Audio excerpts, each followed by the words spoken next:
Congrats. Maybe you've received a coveted MBA interview invite, or perhaps you're just planning ahead for when the notice comes.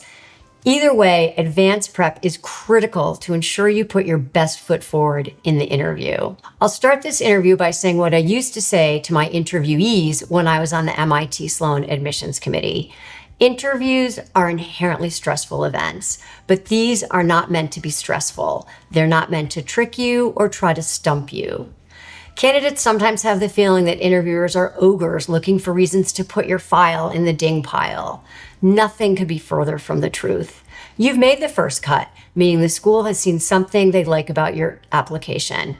They invited you to interview to find more reasons to like you and move you into the admit pile. How can you best prepare for the big day and get admissions committees excited about you as a future student in their program? We at Stratus have compiled a list of things you should do before, during, and after your MBA interview. Number 1, do be nice to the staff and other interviewees. Although this may seem obvious, it isn't always the case. Be pleasant to the staff you deal with on the phone and on site. Engage with other candidates who are in the waiting room with you. If an interviewer is on the fence about a candidate or has some doubts, they often ask staff members for their impression. Number 2, do walk in or sit at your computer with a smile. First impressions matter, and as I tell all of my clients, you only get one chance to make that first impression. Walk into the interview or sit in the online waiting room confidently and with a smile on your face. Show them through your facial expressions and body language that you are excited to be there. Next, do dress to impress. Follow the school's instructions. If the school doesn't specify a dress code, go with business attire. Before your interview begins, take a minute to look in the mirror to make sure you don't have remainders of lunch stuck in your teeth or spattered on your shirt. If something is off, you're overly wrinkled due to a crowded subway, or you have a stain, don't be afraid to good-naturedly acknowledge it. I remember interviewing a candidate who came in wearing a suit that was clearly too big and still had the fabric label on the sleeve. He immediately told me that his luggage had been lost in his travels, and he had contacted the concierge at the hotel he was staying at. The concierge knew someone at a local department store who agreed to go in early so the candidate could buy a suit. They didn't have a size, so he got whatever they had. He was already a great candidate, but I also gave him major points for initiative and follow through.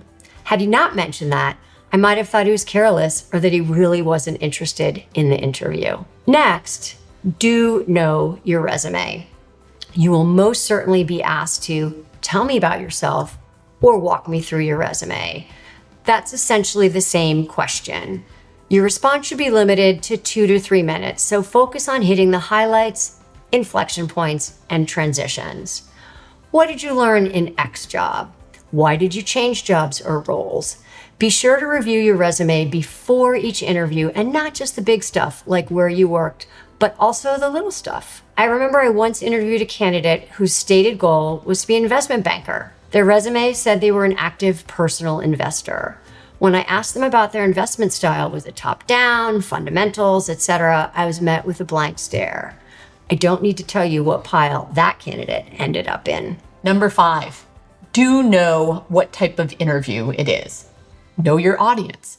Sometimes your interview will be an alum, sometimes a student, and sometimes a member of the admissions committee staff. Sometimes the interviewer has seen your entire application, and sometimes it is blind, meaning the only thing they see beforehand is your resume. If you're having coffee with an alum who has only seen your resume, the interview will probably be focused on your fit for the program and is likely to be more low-key and conversational. Student interviewers will likely have a set list of questions to ask and probably won't dig deep on your responses or ask follow-up questions. However, if you're interviewing with a member of the admissions committee staff who has read your entire application, you may have a tougher conversation ahead, but they will be asking questions you will have answers to if you prepare. The type of interviewer you get is not important. Schools weigh each type equally. However, it is important to prepare questions for each type of interviewer. A staff member won't necessarily be able to give you personal insights into their experience in the program.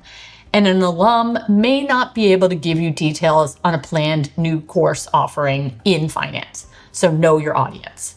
Next, do talk about the school.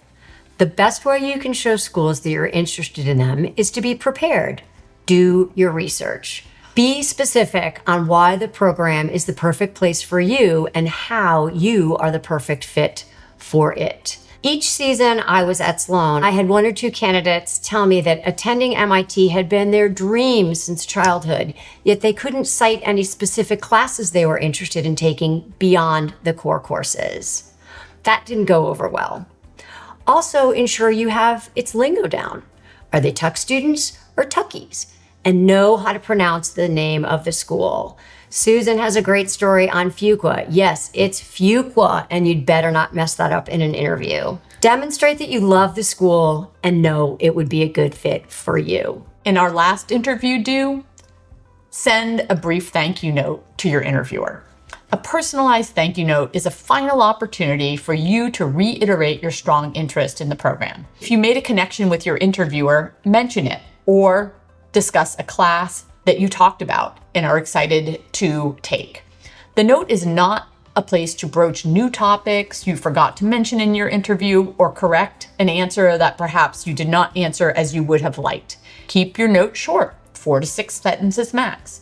While you may be tempted to send an old-fashioned snail mail thank you, email really is the way to go. You want to ensure that your interviewer receives your note in a timely fashion. For more guidance on preparing for MBA interviews, sign up for a free consultation with me, Lisa, or another Stratus admissions expert today. And don't miss the next video where we go deep on how to answer the question, "Tell me about yourself," in an MBA interview.